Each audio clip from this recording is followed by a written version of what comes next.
dou aula de geografia nem história, não é a minha função. Mas, quando você vê que um homem fatia a história, por que o homem fatia a história?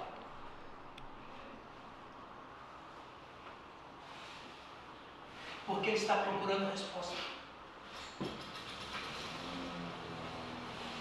Existe história dos cachorros? História dos cavalos? Não existe. Por que só existe história humana? Porque o homem está procurando alguma coisa perdida.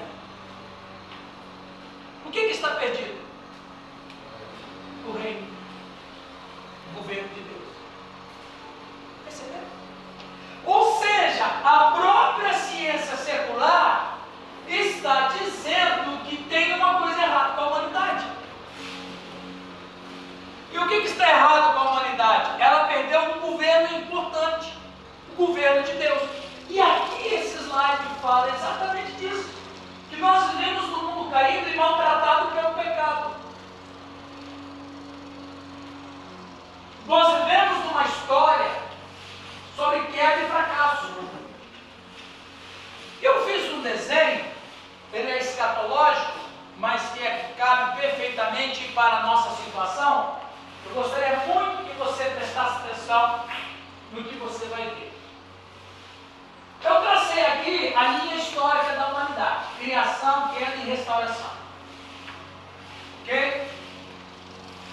Nós começamos aqui, na história da humanidade, quando Deus cria um homem, em Gênesis 1, 26 a 28, na história da humanidade, no reino da criação, Deus cria um homem e dá para ele o reino. Esse slide é uma recapitulação do primeiro mês de aula, ok? Então Deus, ele cria Adão e Eva, cria o ecossistema, cria o planeta, dá o planeta para o homem governar, em Gênesis 1, 26 e 27.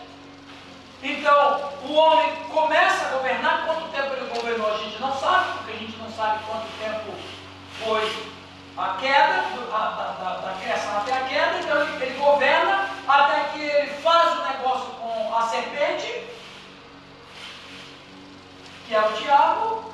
Ele perde o governo, ele perde o seu governo no mundo, no planeta. Ele perde o governo de Deus sobre a vida dele, ele é expulso do jardim, ele agora vai se autogovernar. E pelo fato do homem se autogovernar, ele entra em desgraça. Então, como ele não tem condição de auto se governar, ele é governado pelo diabo. Que aí Pedro vai chamar de império das trevas.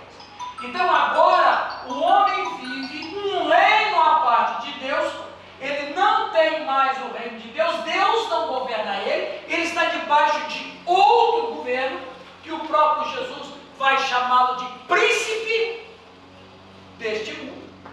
Então, o ser humano, ele passa a viver sob outro governo, sob outra direção, que é do pecado e de Satanás. E aí, dentro dessa perspectiva, nós vemos que o reino é perdido, há a queda, e ele foge desse princípio aqui, ó. Deixa eu voltar. Essa aqui é a linha da perfeição. Essa aqui é onde o homem deveria continuar a escrever a sua história de reinado, que eu chamo da linha da história da humanidade original, o reino em perfeição. É esta linha aqui. E ele vivia nesta linha aqui. Quando houve o pecado, agora ele cria uma história paralela. Olha, assim, só uma parênteses dentro da questão da história, né?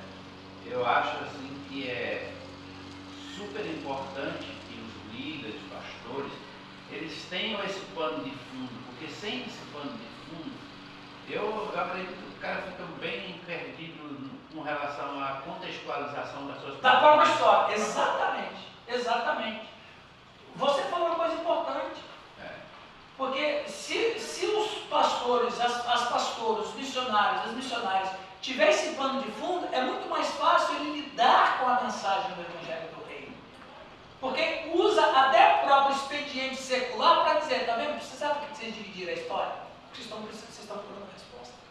E até o conhecimento da escatologia é importante. Com certeza.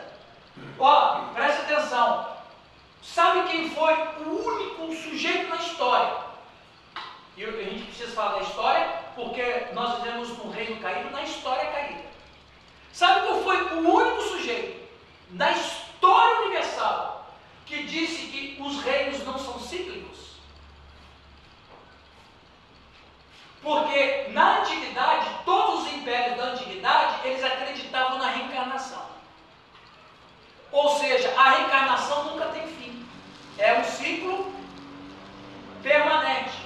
Eterno retorno. É o eterno retorno. O único cara que quebrou com essa ideia foi Daniel. Como que ele quebrou essa ideia? No sonho do Nabucodonosor. Ele disse negativo, os reinos não se sucedem, eles têm começo, meio e fim. Olha que interessante. Por que os reinos têm começo, meio e fim? Porque essa história aqui tem que acabar. Esse reino que é um reino fake, esse aqui onde nós estamos, irmãos, esse reino que está paralelo a esse que era para ser, esse reino aqui é fake. Porque não foi o reino que Deus construiu, foi o reino que nós destruímos.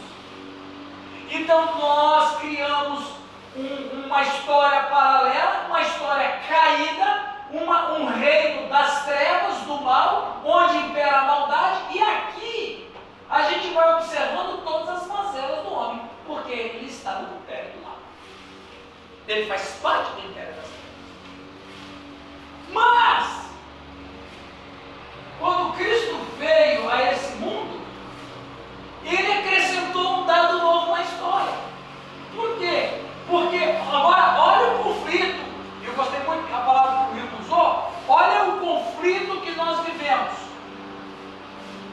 Essa história aqui, caída, e esse reino que o homem está vivendo, que é no império do mal, das trevas, acontece que, para isso não acabar em desgraça, Deus enviou um filho.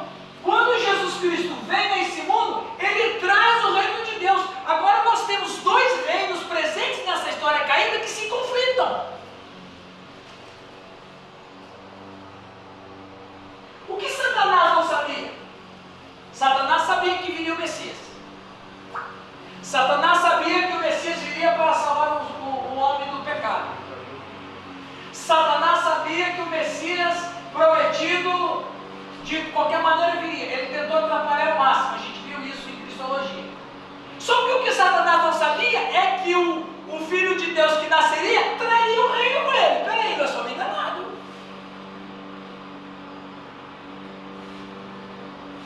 Nós somos enganados.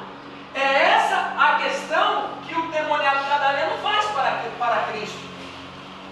Vieste nos atormentar antes do tempo. Então, o que ele viu em Jesus que ninguém mais via, só o mundo espiritual via? O mundo espiritual viu o reino de Deus nele, vai para ele, o reino de Deus vai embora. Tanto que se ele soubesse, ele teria tentado oferecer o reino dele. Se ele soubesse, ele teria oferecido para Cristo na tentação o reino dele. Eu te dou meu reino. Então, ele está trazendo o reino do Então ele trouxe. Então, nessa tentação, Satanás já sabia. Quando Jesus nasce, ele falou assim: tem uma coisa diferente aqui. É Isaías que profetiza sobre dar cheio, tesouros escondidos. É Isaías ou é Jeremias? Agora não é. É? Agora não lembro de cabeça. Jeremias. Jeremias. Então você observa, e isso aqui é importante vocês saberem e eu saber, é importante na nossa vida cristã e é importante no ministério que a gente exerce nas nossas igrejas. Nós, nessa história da humanidade caída, nós temos dois reinos que se conflitam. Tem o império do mal e tem o reino de Deus de caráter provisório, mas que está aqui. É uma cunha que foi colocada.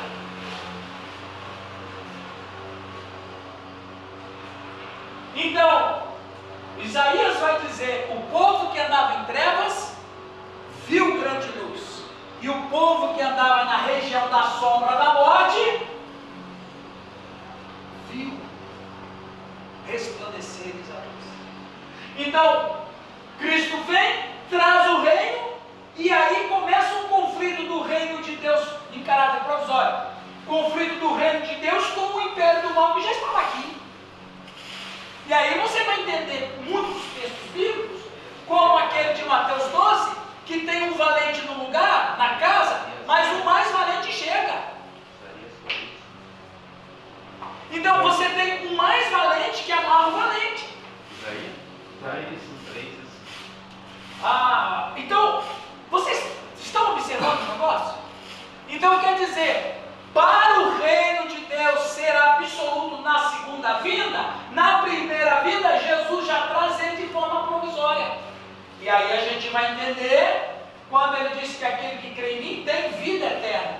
E a gente sabe que vida eterna, pastor, seja bem-vindo. A gente sabe que vida eterna não é uma vida indefinida no céu. Vida eterna acontece agora. Ele disse em João 6,47, aquele que crê em mim tem vida eterna. Então significa que a vida eterna no céu não é vida eterna no céu. A vida eterna aqui, a palavra vida eterna no grego é zoe. Zoe é uma vida interior plena. Então, aquele que crê em Jesus, ele tem zoe, ele tem a vida interior plena. Que vida interior plena ele tem? Que vida abundante que ele tem? É a presença do governo de Deus na sua vida, é o reino de Deus que retorna para ele. À medida que o reino de Deus retoma no coração do homem, ele sente paz. Por que o cristão sente paz em Cristo? Porque o cristão se sente como uma criança quando está perto do seu pai. Por que as crianças se sentem bem perto dos seus pais? Porque se sente o quê? Seguro, alimentado, se sente em paz, se sente protegido. Por quê? Porque o pai está governando ele, o pai está pegando na mão dele, o pai que vai andar com ele e ele confia no pai dele. É esse governo que o homem tem em Cristo que produz paz no coração dele. Então ele tem paz. A de João é feliz é aquele que se alimenta na mesa do reino. Exatamente. Feliz é aquele que se alimenta na mesa do reino. Percebe? Então, vocês percebem a importância do ser humano caído em pecado, em desgraça, em queda, e de vivendo no império das trevas, e passar para o reino de Deus? Porque eu passo a conviver aqui, e aqui nessa linha caída do pecado e do mal, você tem um acréscimo, é o reino de Deus que está aqui, e é o reino de Deus que não deixa tudo virar uma desgraça. E era isso que Satanás não sabia. Aliás, Satanás não sabia de nada. Porque naquele dia no Éden, o que muita gente acha que foi maldição, não foi.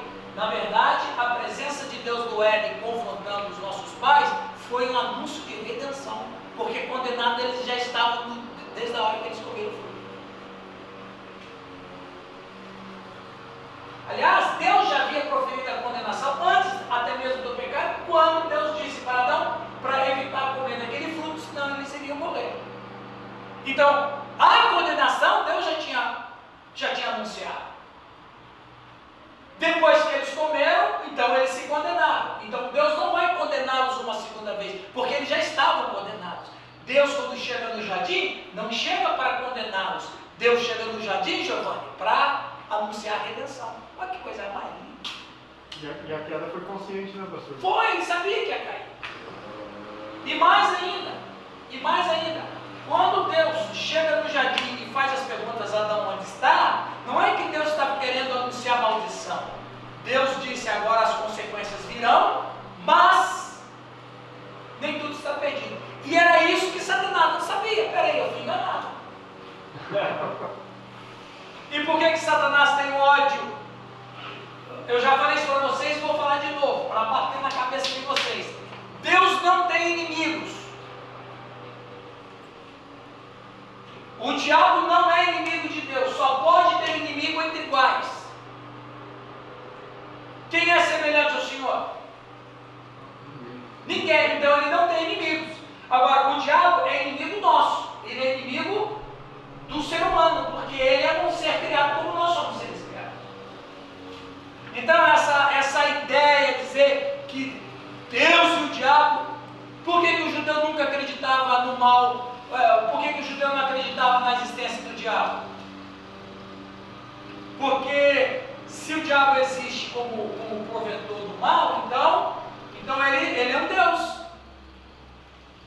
Porque Deus cria todas as coisas. Aí você vai ver no texto de Isaías que Deus fala, eu faço bem e faço mal. Aí você fala, pô, mas como é que Deus pode fazer mal? Não é que Deus faz mal. É que o judeu não acreditava que o mal existia por si só. Se o mal existia, então tem um Deus que faz o mal. Como não tem outro Deus, é esse mesmo Deus que a gente quer que de uma maneira que fez o mal.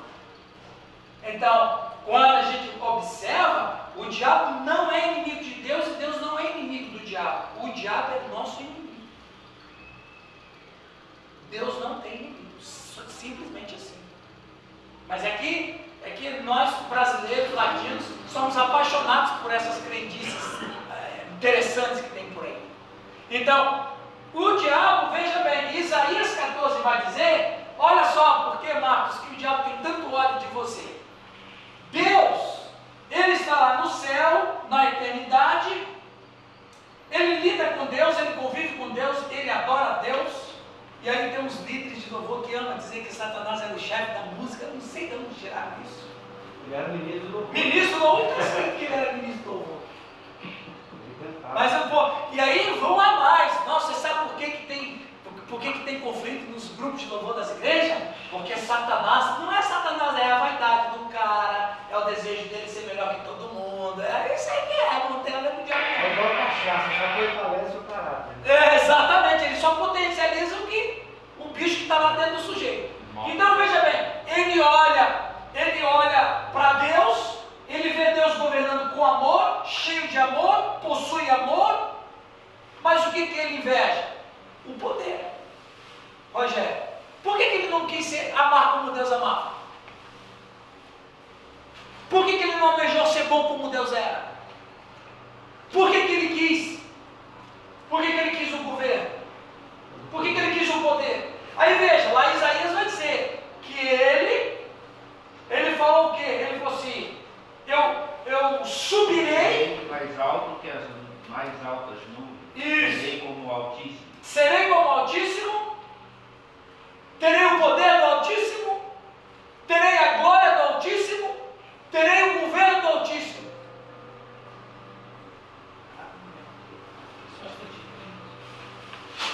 Aí a gente vê o perigo da autopromoção, né? Aí, o que ele faz? Veja, o que Satanás faz? Ele observa a Deus. Aí que eu falei o ódio que ele tem do Marcos. Ele quer o trono de Deus, ele quer ser semelhante a Deus, ele quer ter o poder de Deus, ele quer ter o governo de Deus. Ele não tem nada disso. Ele cai, ele é expulso do céu. Aí Deus cria um ser à sua imagem e semelhança. O que ele queria. Ele cria um ser que é glorificado por Deus. Que ele queria. Deus dá para esse ser criado à sua imagem e semelhança um planeta que ele queria. Dá para esse ser criado à imagem e semelhança de Deus o governo que ele queria. Ele chega e fala assim, puxa, tudo que eu queria ele deu para ele. Estou ralado agora. Não dá para aceitar isso. Deus fez isso para me provocar, não é possível. Você está de mal. Hã? Não é possível. Tudo que eu queria, ele deu para esse ser que ele acabou de criar. Deu para ele a imagem e semelhança que eu queria, porque Isaías fala, serem semelhantes, né? Deu para ele a glória, porque o homem foi glorificado por Deus. Deu para ele o governo, deu para ele o reinado e eu fui expulso, eu fui amaldiçoado. O Salmo vai dizer que de honra e glória foi coroado. Honra e glória Mas coroaste. eu quero perguntar o seguinte, se é possível, se é correto afirmar dentro da sua explanação que Satanás ele cobiçou o que Deus tinha E não começou o que Não Deus é. começou, exatamente, era onde eu queria chegar. Porque Aham. Deus é amor. Deus é amor. Né? Ele não começou a ser amor, ele começou a ter as coisas que Deus Ter tinha. as coisas. Ele só começou a ter o que Deus tinha e não ser o que Deus era. A posição. A posição, o poder. Lembra, gente? Hoje que eu falei lá em Morama, Deus não é poder. Deus é amor. Ele possui todo o poder. O sufixo oso é atributo. Carinhoso, amoroso, mentiroso. O sufixo oso é um atributo. Poderoso. Então Deus é poderoso, mas ele não é poder. Porque se ele fosse poder, ele não criava ninguém. Porque o poder nunca doa, o poder não divide. Então Deus é amor. Aí Satanás olha tudo isso e fala assim, isso tinha que ser meu. O que ele faz? Ele faz porque ele não conseguiu fazer no céu. No céu ele não mentiu. Rebelião não significa mentir. Rebelião significa desobedecer, mas não mentir. Ele fez na terra o que ele não fez no céu. O que ele fez na terra o que ele não fez no céu? Mentiu. E o que ele fez? Ele corta o homem na desobediência e passa a ter, de maneira ilícita, ter o que ele queria e não tinha. Agora ele tem um reino. Agora ele domina. E agora ele tem ódio do Marcos por causa disso. E um ódio muito maior de nós cristãos, porque a gente passa a viver dentro do reino de Deus, que ele não pensava que viria nessa época. Nessa época da história.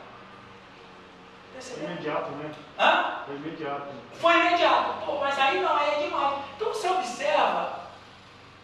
Veja que coisa interessante, Caio. O texto vai dizer em Gênesis que o Messias vai esmagar a cabeça da serpente. Não é isso? Por que esmagar a cabeça? Porque atingir a cabeça é um golpe final em quem já está ferido. Satanás está ferido na história. O que sobra agora, depois de tanta derrota que ele sofre? Só a cabeça. A cabeça é o que falta para acabar com ele. Então, você vai observando que a história, essa história, ela é conflituosa, por quê? Porque há duas forças nesse mundo. O reino de Deus e o império do mal. Vamos ler 1 Pedro. Estou fazendo tanta referência, mas eu quero ler. Agora eu quero ler. 1 Pedro.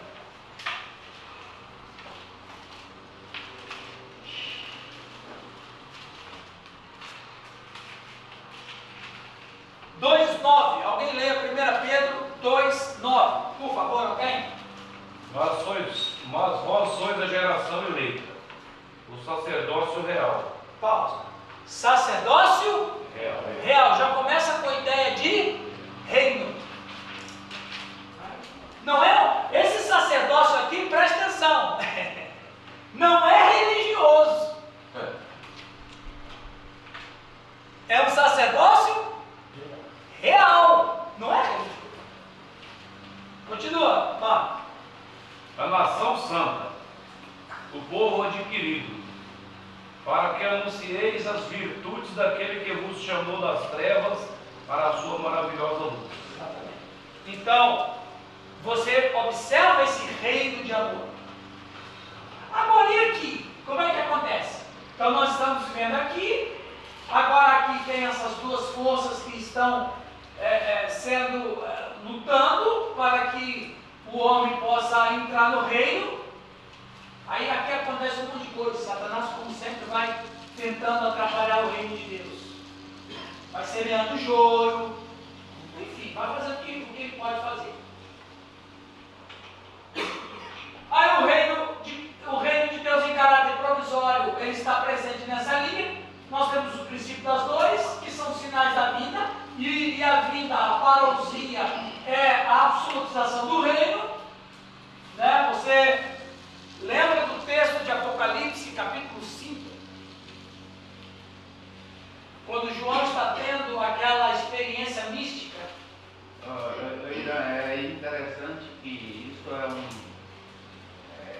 traz um conflito com o religioso, ou seja, ele Sim. expõe o religioso. Você passa a pregar sobre o reino, o religioso já começa a te enxergar como oposição. Isso. Mas é oposição. É incrível, mas você percebe nas atitudes religiosas, ele acha que você quer governar aquele grupo, a igreja, entende? Que você quer que todos se submetam a você, você que manda, ele leva para este campo, Sim. ele não consegue entender essa questão do governo, Não. e ele também está inserido. Ele está inserido. E o duro é o seguinte, que Satanás fez a coisa tão bem feita. Olha, preste atenção, foi bom você tocar nesse assunto. Satanás não se preocupa quando o cara acha uma igreja. Satanás se preocupa quando o cara acha o rei. O religioso só muda de medo. Exatamente, o religioso só muda o endereço onde ele vai cantar para Deus. Então Satanás não se preocupa com o cara que achou uma igreja. Ah, eu achei a 8ª renovada, eu vou para lá. Lá é diferente. Lá é diferente. Lá é outra coisa. Agora, quando o camarada, Rogério, vende tudo que tem e compra o campo, aí Satanás se preocupa. O negócio mais. Entende? Isso que o Hilton falou é muito interessante. Nós vamos falar sobre isso daqui a pouco. Então, em Apocalipse capítulo 5, João teve aquela experiência mística, Renato. Ele vê um livro na mão daquele que se assenta no trono e ele chora. Por quê? Por que ele chora? Primeiro, chorar no céu é até estranho, né? Por que ele chora? Porque não tem ninguém digno de abrir o livro. Mas por quê? Qual é o motivo do choro que João tem no céu? Porque o livro que está na mão daquele que reina no universo é o fim da história da humanidade caída. É o fim do reino das trevas. E é a absolutização do reino de Deus. Então João, ele chora porque alguém tem que abrir esse livro. Se não abrir esse livro, a história caída continua, a desgraça continua e o reino de Deus não se estabelece. É isso o choro de João. É um choro de preocupação, de agonia, de desespero. E aí o ancião diz para ele o quê? João, não chores. E o ancião não fala assim, Kelly. João, não chora porque no céu não tem choro. Ele não fala assim. Ele diz, João, não chores. Ele consola João. Eis aí o leão da tribo do Judá, a raiz de Davi, que venceu. Ele usa a palavra no tempo, o verbo passado. Que venceu. Venceu para quem? Olha que coisa mais interessante. Como é que ele vai usar um verbo no tempo do passado num lugar que não tem tempo? Porque o céu é eterno. Eterno, o que é a eternidade? Eternidade é um espaço onde você não tem tempo. O tempo não existe, o cronos não existe. Mas ele fala numa língua humana. Porque o João não é um morador do céu ainda. Ele é um morador da terra. Ele está tendo uma experiência mística. Não chores, porque o leão da tribo de Davi venceu para abrir os livros. Quando João se volta para olhar o leão, ele enxerga um cordeiro, que deixa a cena mais curiosa ainda, porque o anjo fala de um leão e o João enxerga um cordeiro. Porque João, ainda no processo da salvação, da eternidade da vida dele, ele sempre vai enxergar Jesus como cordeiro. Os seres celestiais, os que habitam no céu, não vê mais cordeiro, ele só vê leão. O João vê o cordeiro porque ele ainda está na terra, ele está no processo redentivo. E mais, ele vê o cordeiro como tendo sido morto. O cordeiro que João vê, ele é um cordeiro ressuscitado. Porque o cordeiro estava em pé, mas com marcas de degola. Ou seja, ele morreu e agora está vivo. Ele está falando da cruz. Está falando da cruz e da ressurreição. Ou seja, o cordeiro, na primeira vinda, ele é o cordeiro, na segunda vinda, ele é o leão. Por que o leão? Eu gosto muito de falar isso. Porque o leão é carniceiro. O leão é despedaçador. O leão não tem misericórdia. Jesus não é leão para nós, Marcos. Jesus é leão para os ímpios. Eu sempre falo, Giovanni, que inclusive a música lá da igreja Casa da Rocha é uma maravilha. Leão rugiu? Quando vocês cantam lá, vocês cantam para o cordeiro, vocês não cantam para o leão. Porque o leão não é figura para nós. Leão é figura para o ímpio, é figura para o diabo. Porque quando Jesus voltar como leão, ele vai vir rugido para devorar os ímpios. Ele não veio de uma maneira graciosa, não, ele veio de maneira graciosa na primeira vida. Na segunda vida, meu amigo, ele veio para despedaçar. Entende? Por quê? Porque ele vai absolutizar o reino que ele começou aqui. E destruir os governos. E vai destruir os governos impostores. Entende? Que coisa fantástica. Agora olha aqui. Quando Jesus voltar na parousia, que eu sei que o Giovanni é apaixonado por escatologia, quando Jesus voltar, o que vai acontecer? O reino vai voltar para o seu estado de vida. Com um acréscimo. Não tem mais o diabo e não tem o mal. Por isso que o Apocalipse vai dizer, na cidade santa não vai entrar nenhuma praga, nenhuma peste, nenhuma maldição, porque as primeiras coisas já passaram. Ou seja, não vai ter nenhuma sombra mais de mal. Então essa cidade é protegida, ou seja, o reino de Deus não corre mais perigo de sofrer uma intervenção do mal. Quem é que vai participar desse reino absoluto? Quem fizer parte do reino provisório. É interessante a incredulidade das pessoas, né? Elas estudam a Bíblia, estudam, e você sabe de tudo isso, mas a falta de entendimento leva a um posicionamento, né? Frieza, o cara não consegue vibrar com isso, por exemplo. Você fala... Culto é um peso. É, exatamente. Então, eu acredito que tudo isso deveria provocar em nós, na vida da igreja, uma alegria muito grande. Sim. Louvor, e tem alegria de que vive no reino governado por Deus. Esperança. Seguro. Lembra, Mateus 6,33. Buscar em primeiro lugar o seu reino e sua justiça, e as outras coisas não serão acrescentadas. Esse texto está dizendo que a preocupação nossa não é o que a gente vai comer, ou beber. A nossa preocupação é se de fato estamos vivendo de acordo com o reino de Deus. É o que você está falando. Por exemplo, eu vou em várias igrejas. E na maioria das igrejas que eu vou, eu fico triste quando chega no momento de recolher oferta e dízimo. Eu fico triste. Eu vejo isso em muitas igrejas. Por que eu fico triste? Porque o irmão que tem uma boa vontade, o pastor, o presbítero, o tesoureiro, quem quer que seja, ele vai lá, lê um texto bíblico e fala uma coisa que deveria ser óbvio. Não, mas ele vai lá convencer o religioso. Porque quando o cara tem que subir lá em cima e falar, gente, agora é o momento de dízimo e oferta, vamos ler o que diz a palavra de Deus, eu estou querendo convencer o infeliz do filisteu religioso. Está fazendo um apelo. Eu estou fazendo um apelo para o miserável. Sabe? Quem é do reino, você não precisa falar. Pelo menos vai ter que ofertar, né, Ian?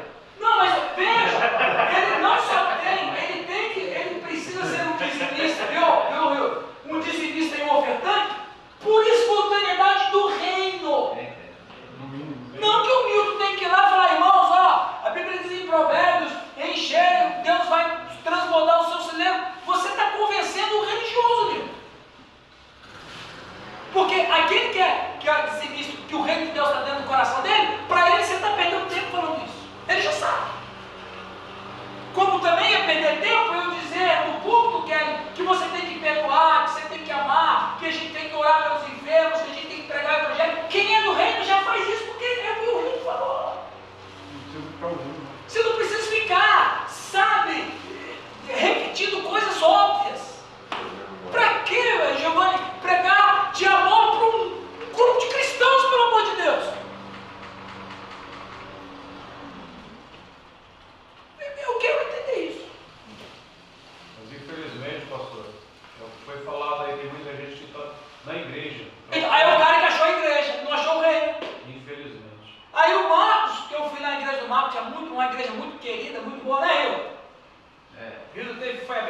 lá na igreja do Marcos.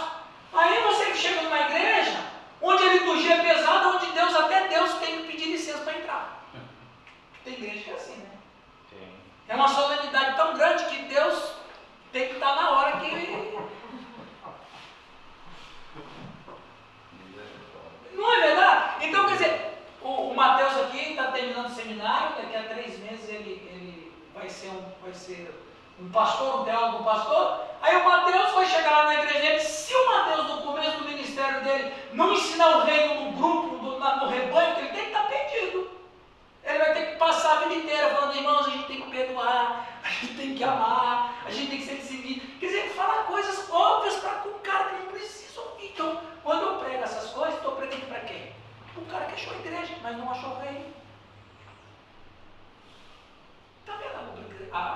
Agora, se você começar a trabalhar na sua igreja esse material e essa forma como a gente está falando, o Rogério Rogério, você vai... O único problema que você vai ter é o diabo, porque o resto você não vai ter mais problema.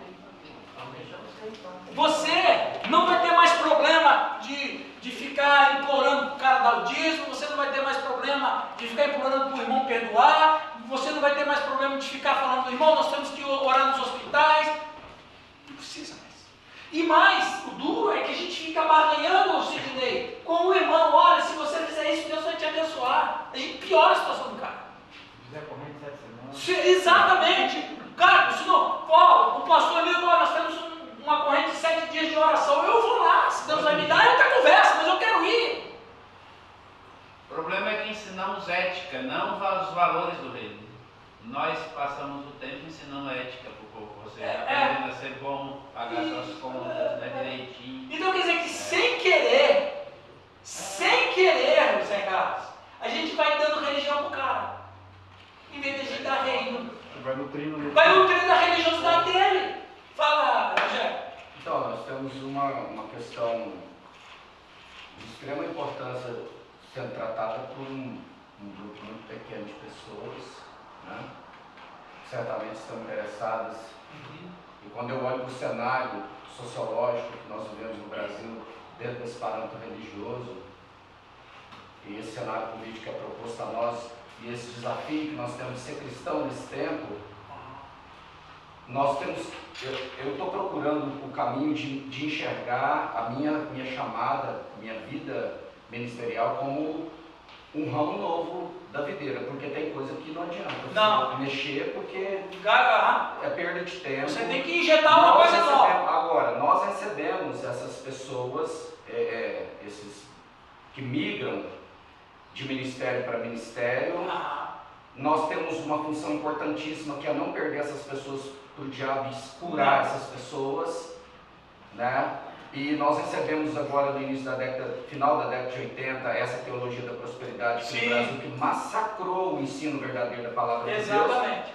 E os novos líderes, e alguns líderes, sobretudo os tradicionais, que preservaram o coração em relação a essa questão financeira, essa dinâmica, essa produção, essa igreja produtiva, essa igreja, né, que de movimento, que cresce, que vende, que compra, que cria shoppings e tudo, e diante da verdade, o que sobra para nós é um monte de gente boa, ferida, que não acredita mais em pastor, em promessas, que não acredita em promessa, que não sabe orar mais, que não sabe ler Bíblia, não sabe o valor do jejum.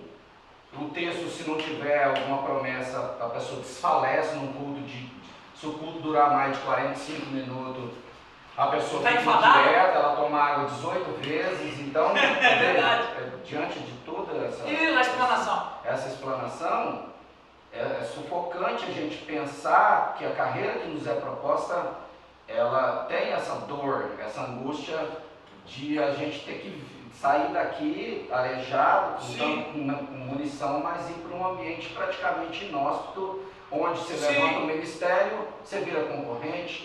Quando as pessoas chegam lá e falam: o que você está precisando? Pode contar comigo, porque eu orei para Deus enviar trabalhador para a seara, mas a hora que Deus envia o trabalhador, eu tento matar ele, porque ele é meu concorrente, o povo da minha igreja é melhor. Então, que oração é essa? Senhor, envia mais ceifeiros, porque grande é essa. Aí tem uma igreja que começa ali. Não é concorrente, cuidado, que ele é um herege, que está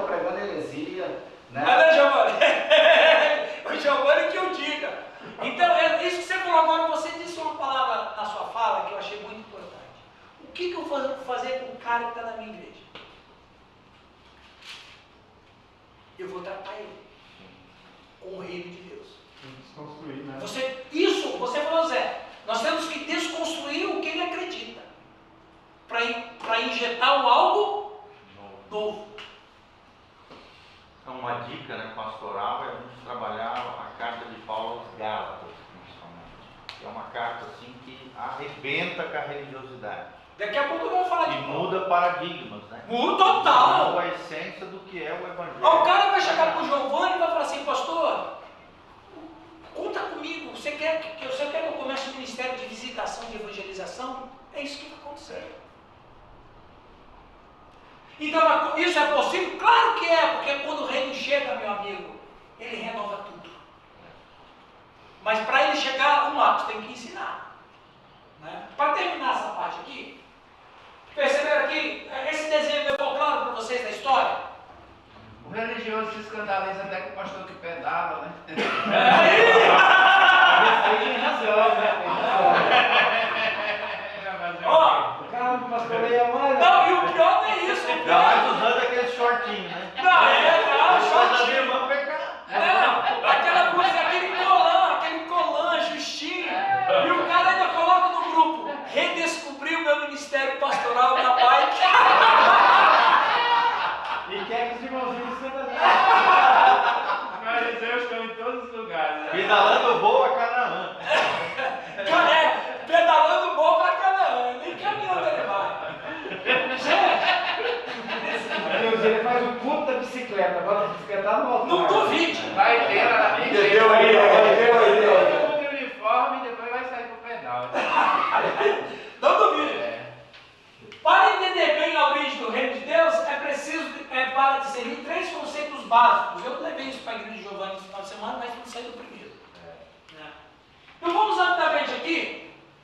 Deus criou o homem para que ele tivesse domínio sobre a terra, sobre os peixes, sobre as aves, sobre os animais, sobre as plantas, mas Deus nunca disse para ter domínio sobre outro ser humano. Isso é importante. Ok? Quem é que tem domínio sobre outro ser humano? O império do mal. Tirania. Mas isso aí é uma coisa que a gente tem que, eu acho que é importante até enfatizar mais um pouco, né, sobre essa questão, porque isso aí tá uma coisa muito forte no meio evangélico. Muito forte. Então isso aí precisa dar entendimento mesmo, porque o que as pessoas estão pregando o reino e trazendo esse conceito para si e dominando as pessoas. Então o reino que ele prega é o dele, não é o de Deus. Meu Deus do céu, coisa louca isso aí. Então esse slide aqui é como o Rio observou, é forte esse slide aqui. Então Deus falou para o homem ter domínio sobre a terra e não sobre o outro ser humano.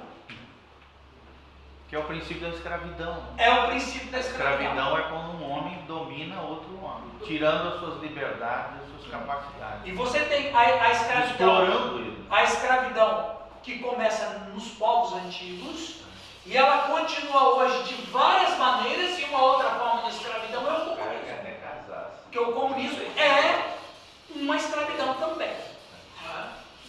Até na igreja. Na igreja que eu falou. Aí, O marido entre ovelha com ovelha. Quando eu começo a falar mal dela aqui, que ela está fazendo a vestimenta dela, eu tô querendo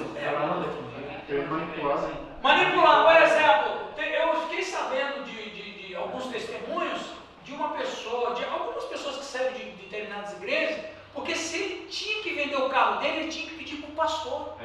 Quando compra, tem que colocar uma Pra casar. Tem um que conversou comigo uma vez, ele disse assim, quando eu percebi que tinha alguma coisa errada, foi quando eu fui pedir para o meu pastor se eu podia viajar com a minha família de férias.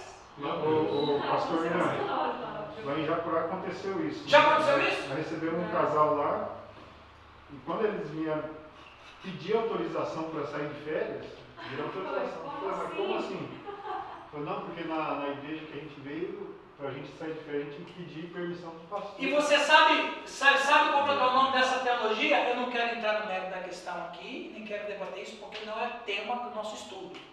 Mas é aquela teologia da autoridade de Cobertura espiritual. cobertura espiritual. Cobertura espiritual, que tem um nome bonito e verdadeiro, ela está sobre esse disfarce aqui. Domínio. Você não pode fazer nada se o pastor não deixar. Eu assisti um congresso aqui 3, 4 anos atrás, eu fui assistir e eu fiquei horrorizado com o que o pastor ensinou.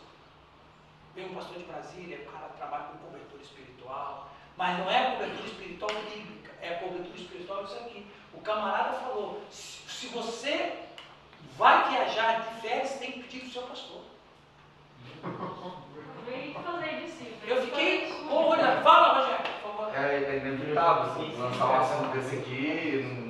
O primeiro seminário de teologia que eu fiz na vida cristã Vamos ouvir o testemunho ali do Rogério. foi numa igreja pentecostal. Veja bem, a primeira situação que foi revelada a nós foi que quem detinha um conhecimento conciso que apontava a igreja do mundo para o reino estava na determinada mão das pessoas que seguiram ali Martinho Lutero e que continuaram pregando a Bíblia do jeito correto. Certo. Quando eles perceberam isso com o crescimento das igrejas pentecostais, eles abandonaram o ensino das e criaram suas próprias escolas teológicas para manter o rebanho naquela mesma situação, abandonaram.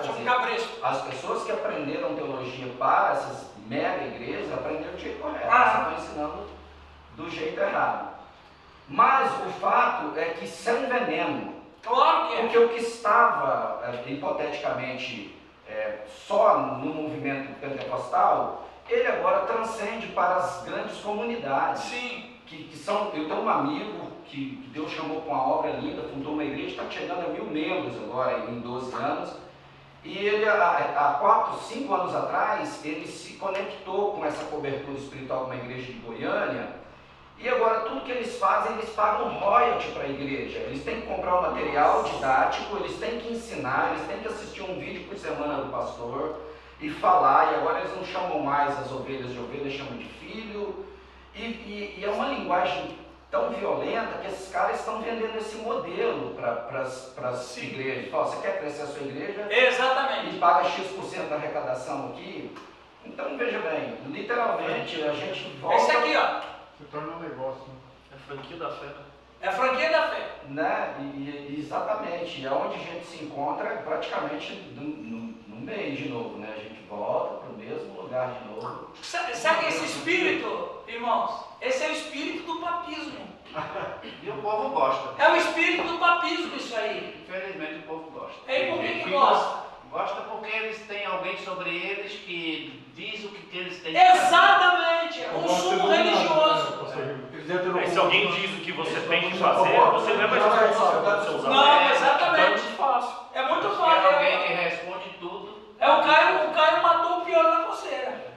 Se você tem alguém que fala tudo que você tem que fazer, você não é responsável pelos seus atos. Eu fiz porque o meu pastor falou que eu podia fazer. Se errou, a culpa é dele. Então, vocês observam como que o ser humano, quando ele não aceita o reino de Deus, mas a necessidade de ter o reino é tão grande que ele constrói dele e põe a Bíblia em cima e usa a palavra de Deus de maneira deturpada, e aí fica o cara A seu favor. a seu favor. Então, o homem não conseguiu sustentar o reino, falhou na sua missão e perdeu o reino para Satanás, que está, né, em Lucas capítulo 4, versos 5 a 7. Querem ler para nós, por favor? Esse aqui, isso. E elevando, mostrou-lhe num momento todos os reinos do mundo. Disse-lhes o diabo: dar-te-ei toda essa autoridade e glória desses reinos, porque ela me foi entregue, e a dou a quem eu quiser. Portanto, se prostrado me adorares, toda será tua. Então veja, o que Satanás disse para Jesus, que os reinos e a glória do mundo foi entregue. Foi mesmo, né? Quem que entregou para ele? Veja que o diabo não mente para Jesus. Não foi Deus que entregou. Não, foi um homem. Satanás nunca, Renato, vai mentir para Jesus, porque Jesus é a própria verdade. Então ele disse aqui uma verdade. Aliás, Satanás ele é até mais crente que muita gente, porque ele crê que a Bíblia é inspirada, a palavra de Deus. Ele não pregou para Jesus no Salmo 90? Então, então, quando ele diz, está escrito, então quer dizer que ele crê que a Bíblia é a palavra de Deus. Porque ele está melhor que muito pastor liberal aí que não crê nisso, né? Então o diabo crê que a Bíblia é a autoridade máxima. Porque ele disse, está escrito, se atirares lá embaixo, os anjos vão te proteger. Aí ele fala para Jesus, eu sei, eu conheço a matéria, que eu sou anjo. Eu conheço isso, eu conheço a história dos anjos, eu sei que eles vão fazer isso. Então veja, ele mesmo testifica que a Bíblia é a palavra de Deus. Se você estiver evangelizando uma pessoa que não crê na Bíblia e crê no diabo, então você fala, o seu Senhor... Filho do campo. Ouço que eu vou te dizer. O seu Senhor, ele mesmo diz que a Bíblia é a palavra de Deus. Porque sabe, você vai conversar com um cara que é adorador de Satanás, não é? Aí você sabe que não precisa ser igreja de Satanás, qualquer tipo de espiritualidade que visa fora da Bíblia é satânica. Então você fala, o seu Senhor diz o seguinte, que a Bíblia é a palavra de Deus, então é melhor você acreditar na Bíblia, viu? Então, mas é interessante, né? Ele conhece muito bem. Ele conhece, então quer dizer, ele não mentiu para Jesus, ele disse, esse reino e todas as glórias desse reino foi me dado, foi mesmo. Foi o Adão me deu. E eu dou para quem eu quiser. Ele não mentiu para Jesus. Isso é interessante, viu, gente? Agora, antes de terminar a primeira parte da aula, nós tomamos um café, porque o apóstolo Newton está querendo tomar um café. Você talvez ouviu uma coisa que você ainda não ouviu. E talvez vai chocar alguém aqui. Ok? Mateus, lê para nós, por favor. Quando o homem caiu, ele não perdeu o céu, porque Deus nunca deu a Adão o céu, mas sim deu a Adão a terra. Ninguém perde aquilo que nunca teve. O reino de Deus nos prepara para vivermos na terra e povoar a terra com a mensagem do reino de Deus, que está claro nos evangelhos e que se torna a função principal da existência da igreja. Preste atenção. O homem não perdeu o céu. Não pode perder aquilo que não tem. Ele não pode perder aquilo que ele não tem. É aquela história, gente, olha, preste atenção. O brasileiro, nós fomos evangelizados pelos norte-americanos. Todas as igrejas evangélicas foram evangelizadas, foram o campo missionário dos americanos. Os americanos foram o campo missionário de quem? Dos ingleses. Dos ingleses. Na pessoa de quem? Dos Morados. Não, mas oficialmente. Os puritanos. Os wesleyanos. Em 1620, eles desembarcaram na Nova Inglaterra, num navio Mayflower, desembarcaram ali, trouxeram com eles a sua fé. Os puritanos, eles tinham uma briga muito grande com a igreja estatal, a anglicana. Por isso que eles eram chamados puritanos, porque eles queriam viver na pureza do Evangelho. Então, os puritanos ensinavam a importância do homem para o céu.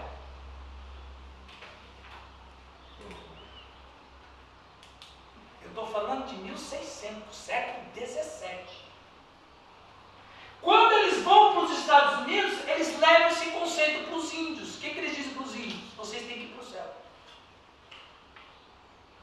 A igreja norte-americana cresce debaixo dessa teologia de ganhar o céu. Os missionários americanos, quando vêm para o Brasil, o que eles nos ensinam? Ganhar o céu. Que a gente sente falta do céu. Isso não é verdade, a gente nunca esteve lá. Nem sabe. Vocês percebem? Está errado? Não está. Daqui a pouco eu vou explicar bem isso aí. O que se chama isso, né, veja, isso aqui está na Bíblia. Deus não deu o céu para Adão, Deus deu a terra para ele. Então a gente não pode perder o que nunca teve. O que de fato eu perdi? O que nós perdemos em Adão? O que nós perdemos em Adão? O governo de Deus. Eu perdi a terra, o corpo, a alma e o pior, eu perdi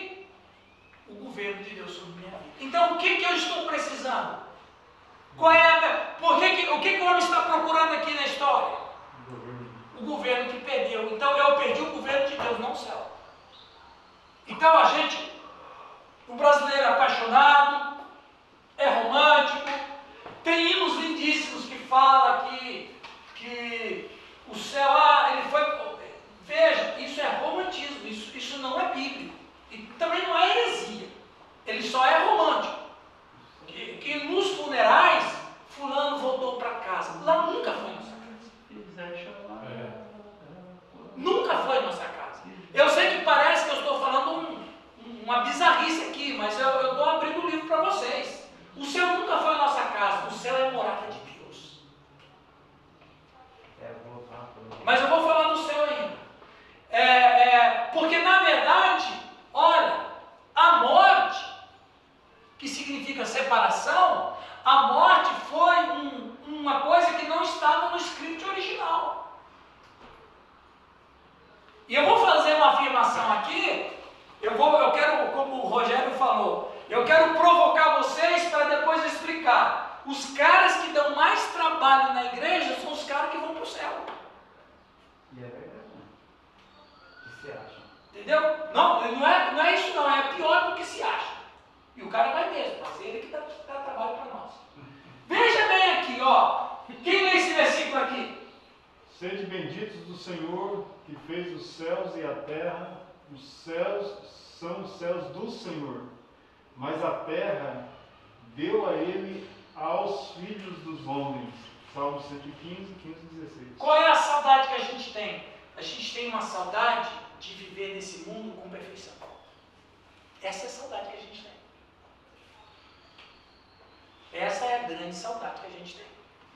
Eu quero voltar a ter o governo de Deus aqui. Porque Deus me criou para isso aqui. Então, veja. Depois eu leio isso aqui. O pastor Ira, a pessoa que nunca chorou por isso, nunca teve esse sentimento no seu coração, a ponto também de mover o seu emocional, de sentir na sua alma, no seu coração, ele nunca se converteu. Não. Agora, olha essa oração aqui. Vamos aqui nessa oração. Depois eu vou explicar bem para vocês. Portanto, vós orareis assim. Pai nosso que estás no céu. Onde que o Pai está? No céu, no céu. Santificado seja o teu nome. Venha o teu reino e não me leve para o teu reino. Venha o teu reino. Como é que o reino de Deus vem? Na pregação do Evangelho do Reino. Ou seja, venha o teu reino é uma oração de serviço. Para o reino de Deus vir, eu tenho que trabalhar. Perceberam? Os cristãos todos oram nessa oração e não sabem o que ela significa. É uma oração de trabalho, de serviço. Venha o teu reino, faça-se a tua assim como. O que Jesus está dizendo só nessa frase aqui? Governo, né? Governo. Ou seja, é trazer o céu para a terra.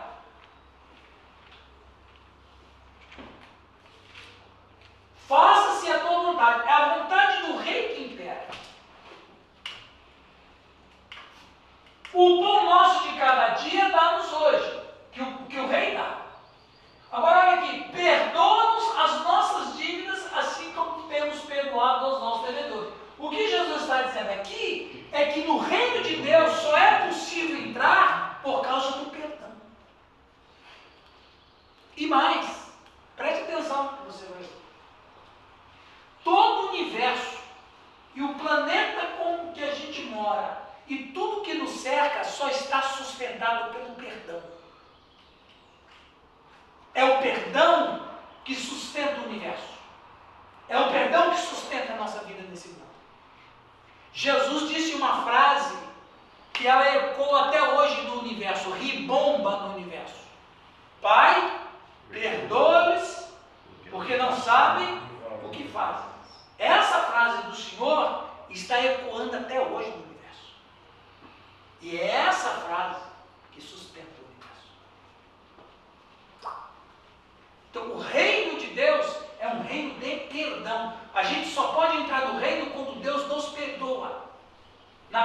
seu Filho Jesus, que é o Rei desse reino.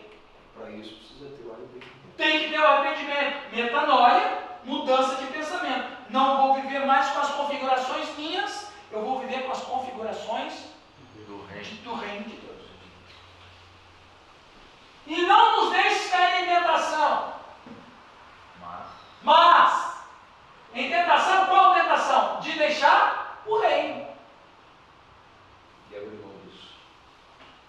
Mas livra-nos do mal. Agora olha a finalização. Pois teu é o reino, o poder e a glória. Poder e glória são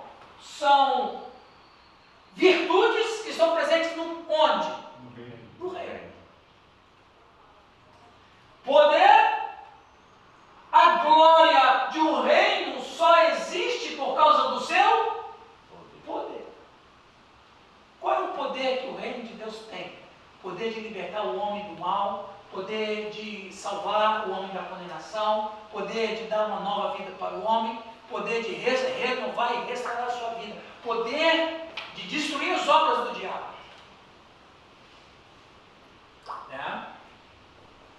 Para a glória, amém.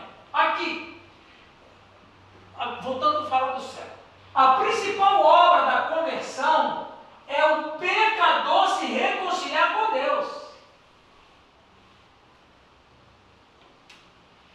A principal obra da conversão é o pecador se reconciliar com Deus. Por quê? Porque agora, quando o Renato se reconcilia com Deus, Deus volta a governar o Renato de novo. Deus volta a governar o ser humano outra vez. E essa é a principal. Aí você fala, não, mas Jesus morreu para nos salvar. Claro que foi para nos salvar, mas a salvação faz parte de um kit. Que kit é esse? Reconciliação. Por causa da reconciliação, eu tenho salvação. Por causa da reconciliação, eu tenho vida eterna. Por causa da reconciliação, eu tenho uma nova vida. Por causa da reconciliação, eu sou uma nova criatura. Perceberam? E esse é o papel da igreja. E esse é o papel da igreja. E é o que nós vamos ler agora. Quem lê, por favor, cada um lê um desses 3 versos. Justificados, pois, mediante a fé, temos paz com Deus, por meio de nosso Senhor Jesus Cristo. Romanos 5:1. Justificado, pois, mediante a fé, temos o quê? Paz. Ele não fala que vai para o céu. Ele fala que na conversão, ele tem paz com Deus. Mas eu vou explicar do céu para ninguém ficar preocupado. Continua. Porque se nós, quando inimigos, fomos reconciliados com Deus, mediante a morte do seu Filho, muito mais, estando já reconciliados, seremos salvos pela sua vida. Mais uma vez aqui a palavra. Aqui outro. Tremendo esse texto. Aham. Ora, tudo provém de Deus, que nos reconciliou consigo mesmo por meio de Cristo e nos deu o ministério da reconciliação. Eu estou reconciliado e a igreja é essa agência reconciliadora. Reconciliar com Deus o quê? Reconciliar o governo. Aí está o sacerdócio da igreja também. Exatamente. Continuando ali. Uma pregação top. Vai anotando aí. Vai anotando aí. Quem lê para nós ali? Quer? Para que todo o que nele crê tenha vida eterna. Porque Deus amou o mundo de tal maneira que deu o seu Filho unigênito, para que todo o que nele crê não pereça, mas tenha a vida eterna. Vamos lendo aí os demais. E assim, se alguém está em Cristo, é nova criatura, as coisas antigas já passaram, eis que se fizeram novas. 2 Coríntios 5:17. O cara que não sabe esse texto de cor é Batista. Continuando.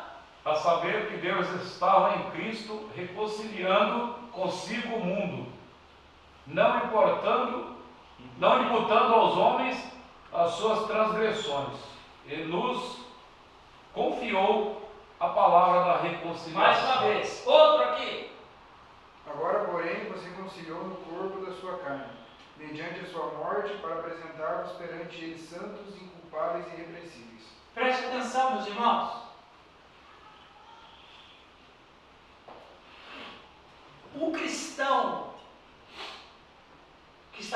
reconciliado com Deus, ele vai para o céu. Porque o céu é um lugar provisório.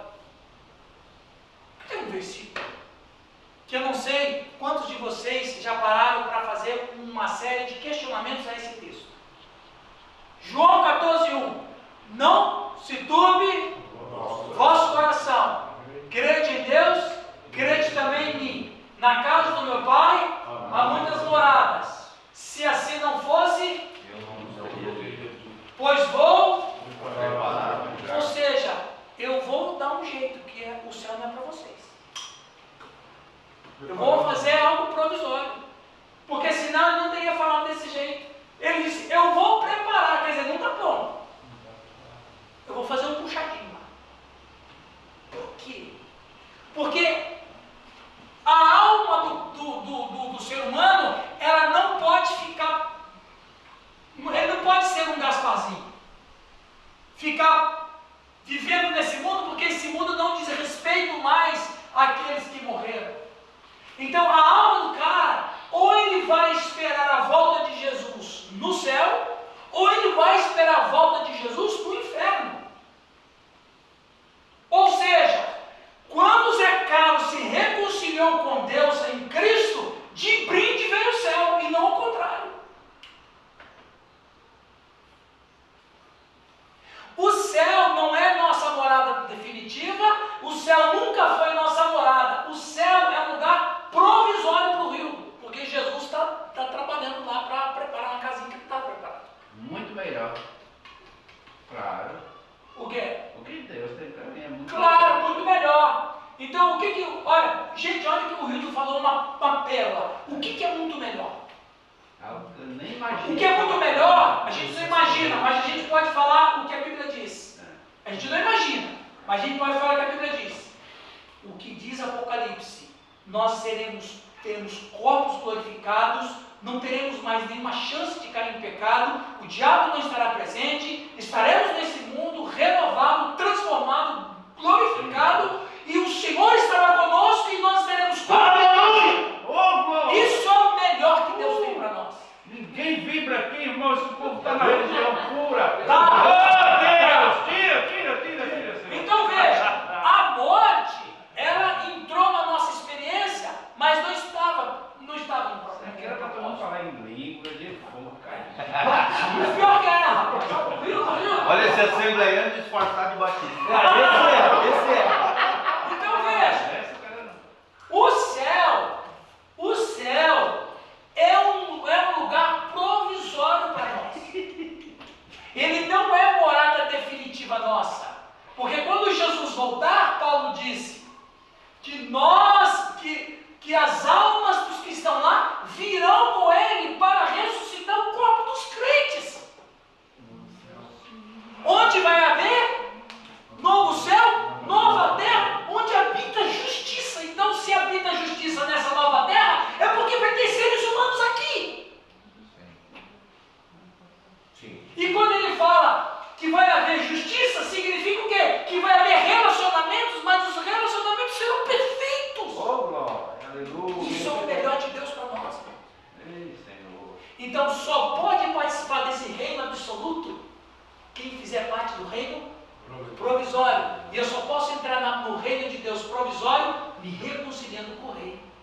Ou seja, né? Então Perdão. só uma festinha que a gente vai. É rapidinho. Perdão. Você sabe por que Jesus emprestou um túmulo e nunca teve um túmulo para ele? Porque ele só ia passar um final de semana. Então veja, o céu é um brinde para os que estão reconciliados. Mas qual é o problema da teologia nossa? À medida que a igreja prega que a pessoa vai ganhar o céu e torna isso uma prioridade, estamos ensinando uma barganha. A ser característica para ir para o céu e não para ir para o inferno. Esse cara dá trabalho, por quê? Eu já ganhei o céu e o resto se exploda. Dane-se o resto, exatamente. Ele já resolveu o problema dele, ele não vai mais para o inferno.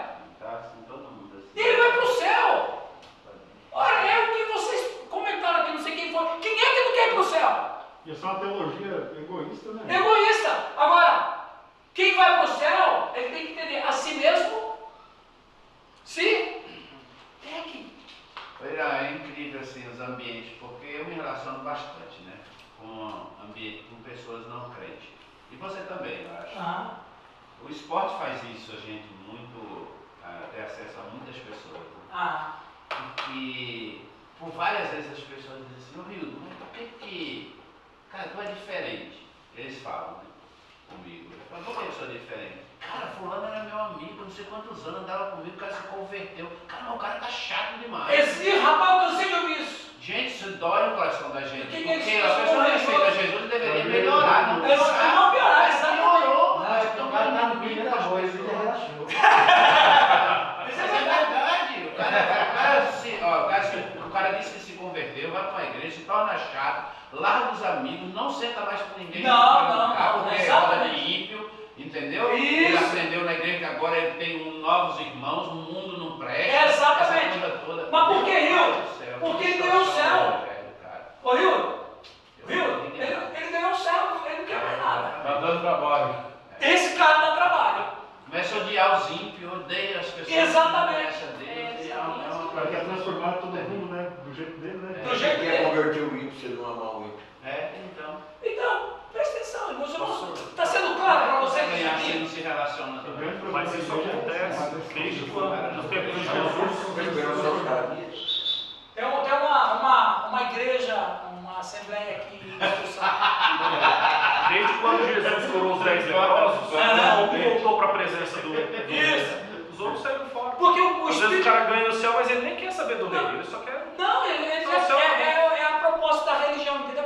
Então, gente, nós temos que ensinar o céu? Temos, mas não como a prioridade.